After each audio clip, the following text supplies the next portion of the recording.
welcome to our channel Health and Beauty Secret. Health and Beauty Secret को अर्को भिडियोको लागि मैले लिएर आएको छु टिथ व्हाइटनिङ रेमेडी। यो चाहिँ अब नर्मली यतिकै पनि अब हाम्रो bad eating habit, bad foods, smoking त्यसैले गर्दा जसको पनि टिथ अलिकति अब नेचुरल व्हाइट भन्दा अलिकति डिस्कलर भएको येलो टिथहरूको लागि चाहिँ रेमेडी हो।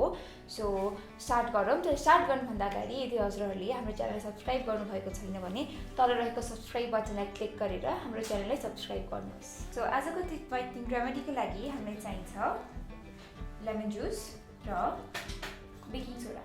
अब म यो टिथ व्हाइटनिङ रेमेडी बनाउनलाई स्टार्ट गर्छु र यो रेमेडीको लागि हामीलाई चाहिन्छ 2 टीस्पुन बेकिङ सोडा,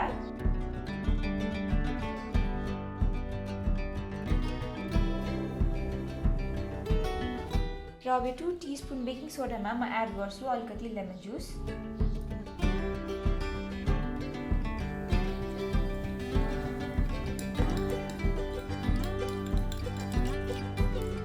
यो अलि रनी भएको छ त्यसै कारण म यसमा अलिकति बेकिङ सोडा फेरि एड गर्छु।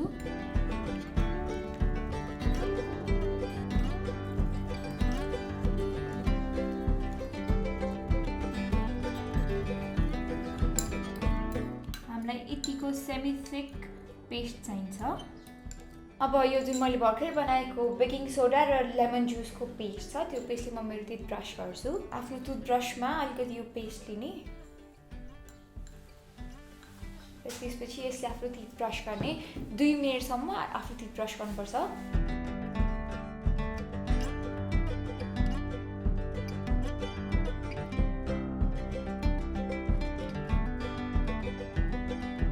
मिनेटसम्म टिथ ब्रस गरिसकेपछि rinse off your mouth and then यो रेमेडीलाई चाहिँ 1-2 चोटि युज गरिसकेपछि या लङ टर्म युज गरिसकेपछि चाहिँ कस्तो रिजल्ट पाउनुभयो त्यो चाहिँ हामीसँग हाम्रो कमेन्ट बक्समा या हाम्रो इन्स्टाग्राम पेज या फेसबुक पेजमा हामीलाई मेसेज गरेर हामीसँग सेयर गर्न सक्नुहुन्छ।